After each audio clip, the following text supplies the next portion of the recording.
Muy buenas noches, espectadores de Estado de Alarma. Tengo ya el placer de estar como cada jueves con el director de Periodista Digital, mi gran amigo Alfonso Rojo. ¿Cómo te encuentras? ¿Cómo estás, Alfonso? Muy bien, encantado de estar contigo. Así me gusta.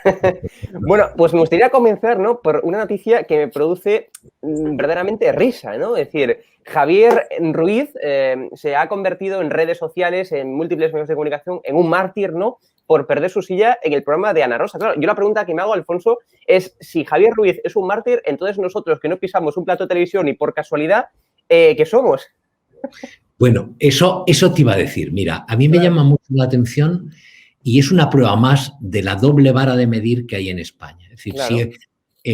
muy probablemente, no lo sé porque la información saltó de repente y fueron ellos mismos la fuente de la información. No sé si lo hemos comprobado ya con la productora o con la que invitaba a los programas. Pero en cualquier caso, cuando uno de estos, y tenemos el precedente de Monedero, lo quitan de una tertulia por la razón que sea, bueno, represión, persecución.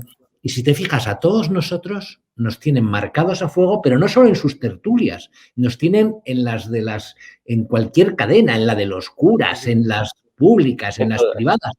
Bueno, y les parece lo más normal del mundo. Tienes un caso con Negre, Javier Negre.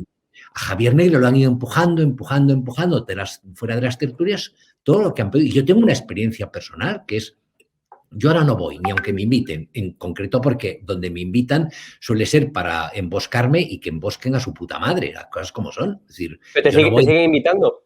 Te siguen Algunas invitando. cosas, es decir, por ejemplo, un programa que tuvo mucha insistencia en conseguirme durante un tiempo, ahora ya no, era el de Risto, y yo no voy a ir ni dar unas declaraciones, ni ponerme a un teléfono, ni hablar con ellos, porque sabes para qué es. Entonces es una estupidez que intentes entrar en un juego que tú no controlas, porque mucha gente, eso le pasa a mucha gente, pues llegas, piensas, hombre, si me dejan hablar y yo me explico, el problema es que en televisión no te dejan hablar ni te explicas, porque quien controla todo es el realizador. Claro, Distinto claro. sería un directo en vivo y sin ningún control en el que pudiéramos todos decir lo que pensamos, pero basta con que bajen tu micrófono y suban el del que te está atacando para que quedes mal, basta con que te quiten la palabra, basta con que se pongan varios contra ti en collín y darte palos, entonces no tiene ningún sentido ir. Pero voy a lo que tú estabas diciendo antes. A este tipo que se lo debe estar llevando crudo por todos los lados, le quitan de una tertulia y bueno, ya tienes gran campaña de persecución y de cosas de estas. Es asombroso, es asombroso. Y lo tremendo es que cuela, es que hay gente que pensará que a este lo quitan porque es un coñazo impresentable. Este es el tío más pesado de España. Es un plasta. Es un plasta, además de sectario. Entonces, que a mí que lo quiten, pues que lo sigan quitando. A mí me importa un comino. Yo no lo veía y no lo voy a volver a ver. Bueno, vamos a continuar ahora sí con información ya más política. Lo que pasa, claro, estos días no hay demasiada información política, lo cual es difícil para los que nos dedicamos a análisis político. Pero ¿sabes por qué, Hugo? ¿Sabes por qué, Hugo? Sí. Hay una proclividad, una tendencia de los periodistas y de los políticos a echarse a la Bartola, a tumbarse en cuanto llegan los calores del verano. Ya da igual lo que pase.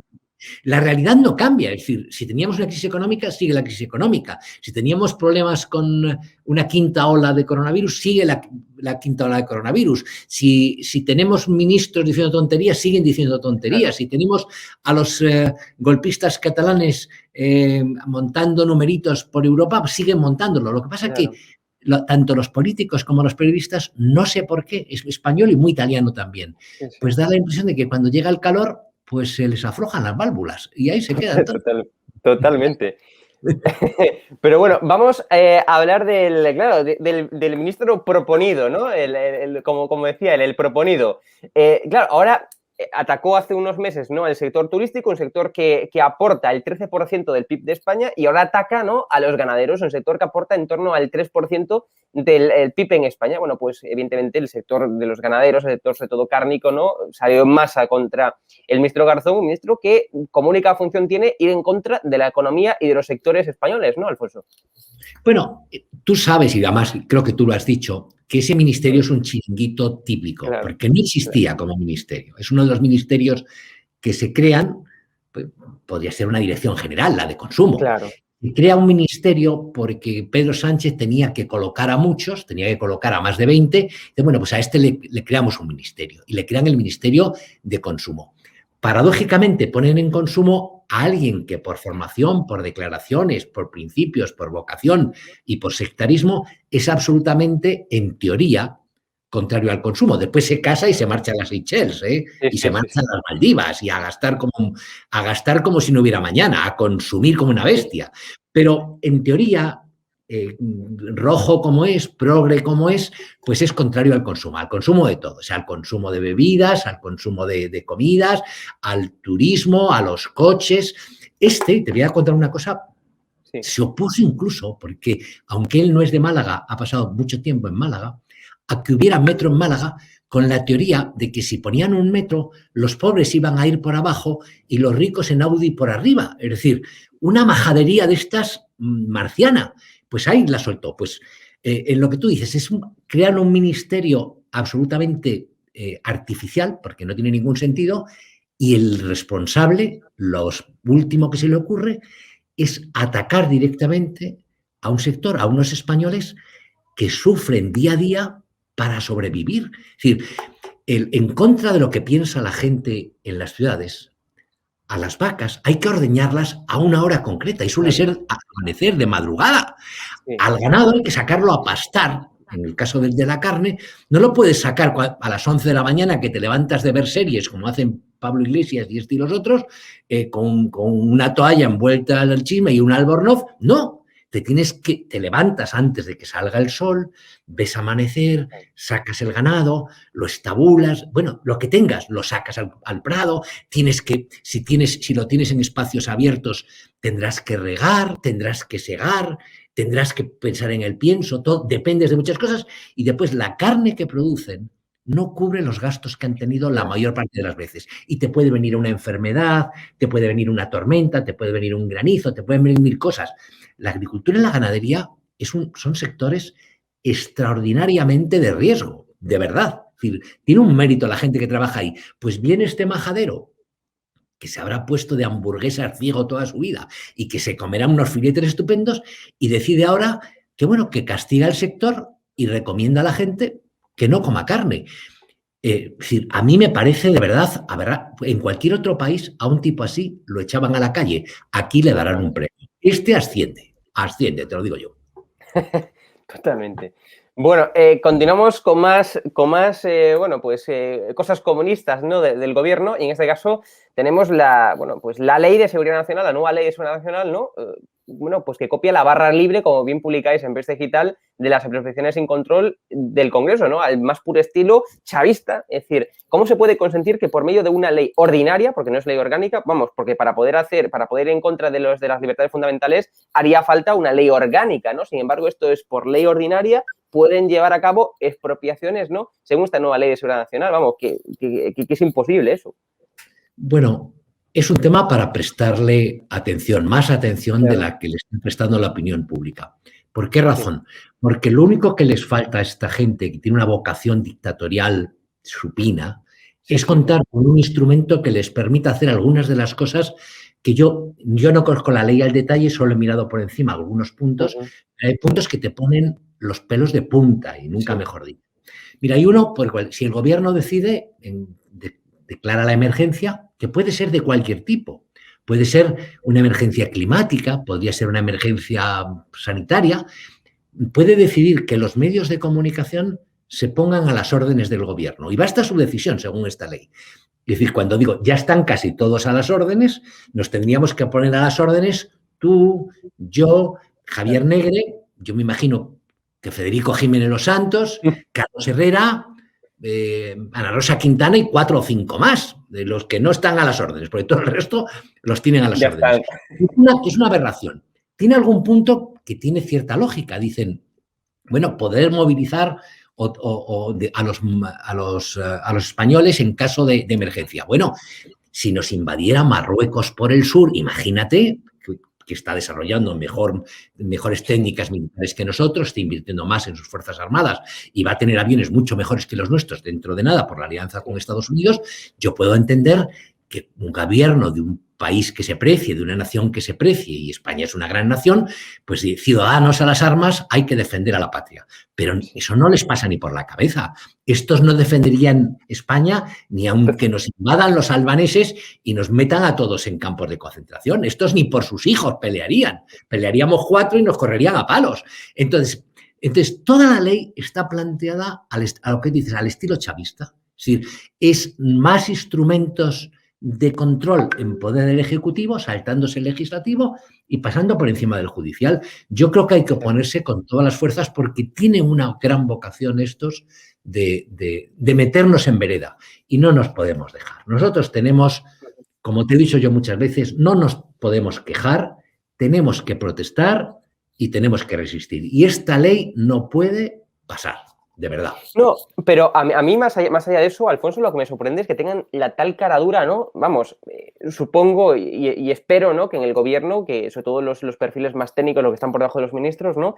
Sepan de leyes, ¿no? Es decir, ¿cómo se les ocurre hacer, reformar una ley, ¿no? Que, digamos, tiene por objeto coartar libertades fundamentales y reformarla por medio, y convertirla en una plenaria. Es decir, que es una ley orgánica.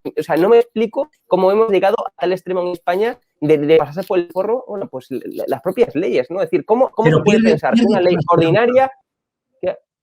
Pierde toda esperanza, Hugo, de que en el seno del gobierno vaya a haber voces discordantes, porque eso es una... Sí.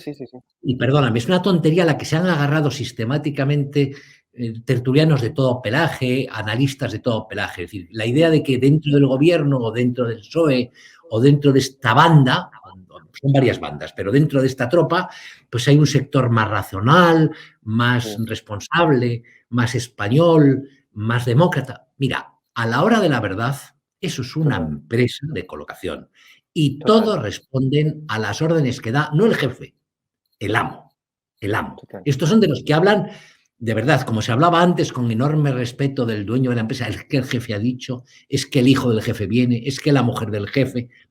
Estos hablan en esos términos. Y entonces no hay ninguno que vaya a poner la más mínima resistencia. Y tú has citado una cosa al principio que yo la he pasado casi por alto, que dices, es que podrían no expropiar. Esta ley, tal como la plantean ellos, en caso de emergencia, que no han definido muy claramente qué sería una emergencia, permitiría al gobierno, al Ejecutivo, disponer de los bienes de los particulares y de las empresas. Es que ni Nicolás Maduro, coño, ni Nicolás Maduro, de verdad, ¿eh? Increíble. Bueno, pasamos ya de tema y es que hay una nueva burla independentista a Sánchez, ¿no? Le cuela una estelada en un acto oficial en Letonia, ¿no? Estaba por ahí Pedro Sánchez en Letonia y le colaron, bueno, pues una bandera independentista a Sánchez, ¿no? Vamos, lo tienen como títere y se burlan los independentistas de Sánchez como quieren, todos los días y como quieren, ¿no? Bueno, lo de Letonia es que nos ha caído como una maldición. Mira que a mí me gustó el país, es un país bonito. Cuando vas, los 3 países bálticos son muy bonitos. Es decir, no se parecen muy poquito a Rusia, son estos países de la Liga Hanseática, tiene unas capitales pequeñas, preciosas, unos puertos muy bonitos. Pero con Letonia tenemos un castigo. Y sobre todo con el caso catalán. Tenemos el que hace los informes contra España en Estrasburgo, es un letón, que el tipo no sabe de España nada. Y ahora nos sacan la bandera. Yo no sé si los que sacaron la bandera eran letones contratados, sicarios a sueldo, empleados despistados o simplemente, que es lo más probable, 3 que llevaban los independentistas de Rondón para colársela a Sánchez. Ridículo en todos lados. Ridículo vamos a hacer si además de todo nos sacan de nuestros impuestos el dinero para que paguemos las multas, las fianzas, lo que tienen que pagar los golpistas catalanes porque defraudaron ese dinero y lo desviaron para lo que no era. Y mucho me temo que ahí sí que vamos a hacer todos el ridículo porque nos van a sacar el dinero del bolsillo. Ya verás. Totalmente. Bueno, y ya para finalizar, Alfonso, me gustaría preguntarte por la entrevista que le hicisteis ayer en Empresa Digital, en tu programa de Segunda Dosis, en YouTube, a Marcos de Quinto, ¿no? Bueno, pues el expolítico de Ciudadanos, que además, bueno, pues es una persona que arrastra muchas masas, ¿no? Tiene mucha audiencia, y dejó un titular, yo creo que muy significativo, ¿no? Sánchez es un hortera y un acomplejado. Coméntanos un poco sobre cómo fue la entrevista, sobre cuáles fueron los puntos claves. Yo le conozco, yo a Marcos de Quinto le conocí en la época en que era el número 1 de Coca-Cola en España, justo antes de que saltase el Atlántico y se marchase a Atlanta como uno de los 3 grandes jefes de Coca-Cola Company, ¿no? Y bueno, pues yo cuando entró en Ciudadanos no me chocó. Pues le pegaba, él va de liberal, es un hombre que ha triunfado en la vida, le ha ido muy bien, ha debido manejar dinero a paletadas, ha vivido bastante y tal. Y sí me gustó y su imagen mejoró a mis ojos cuando decide dejar el partido. Él entiende que Ciudadanos no va por la línea, no es coherente con lo que él piensa y con lo que él creía y se sale y se va a su casa. Y ahora tiene una labor, yo creo, muy intensa en redes sociales. Tú lo ves que está siempre, que escribe, que... Bueno, le llamé y hicimos la entrevista. Él se dio cuenta cuando me dijo lo de que Pedro Sánchez era un hortera. Él se dio cuenta de que me había dado el titular. Incluso me dijo, coño, te he dado un titular. Le dije, hombre, pues claro que me has dado un titular. La pregunta que yo le hago y que provoca esa respuesta es, más o menos, es si estaba al tanto de que Pedro Sánchez, además de los 500 asesores que tiene alrededor, según lo que hemos visto en el informe de personal, lo oficial, son datos oficiales, han incorporado ahora, me parece que eran 28 personas o 23 personas, no sé si son 23 o 28, a su séquito, incluyendo ahí 2 UCIs y 3 unidades médicas.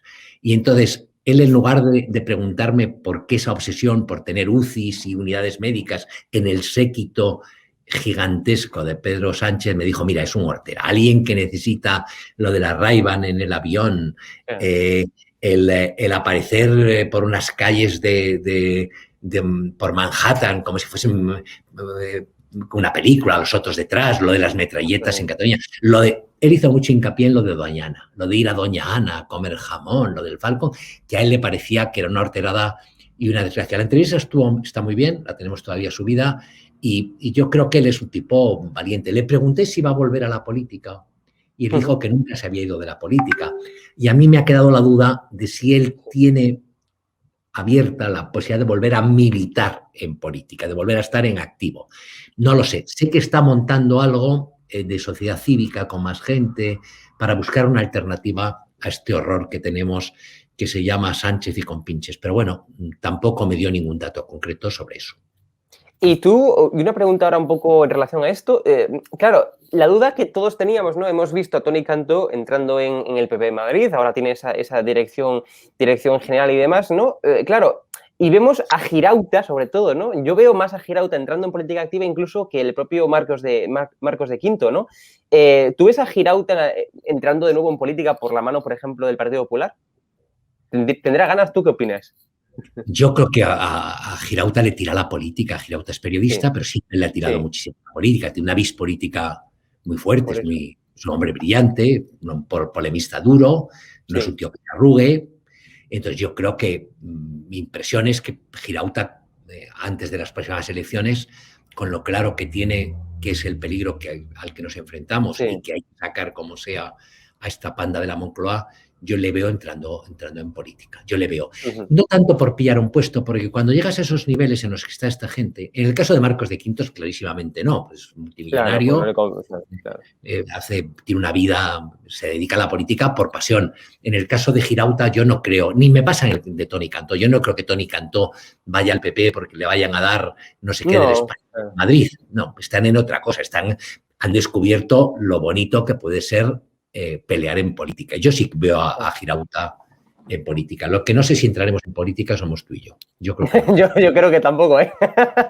Bueno, Alfonso, muchas gracias. Un fuerte abrazo. Un abrazo. Un abrazo.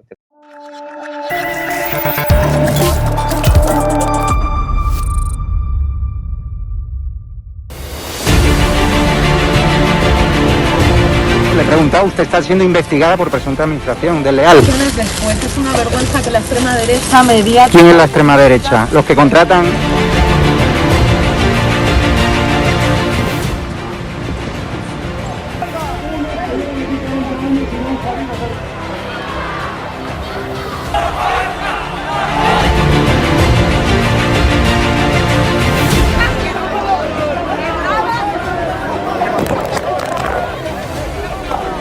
¿Qué haces? ¿Qué haces?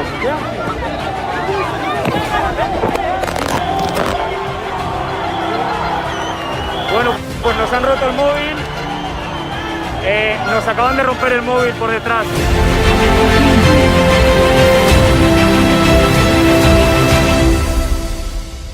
edatv.com, ¿vale? Pincháis aquí y ponéis los datos fundamentales. Y ahora, como veis, nos pide que firmemos este contrato de suscripción, lo leéis con calma, por supuesto, y le dais a continuar.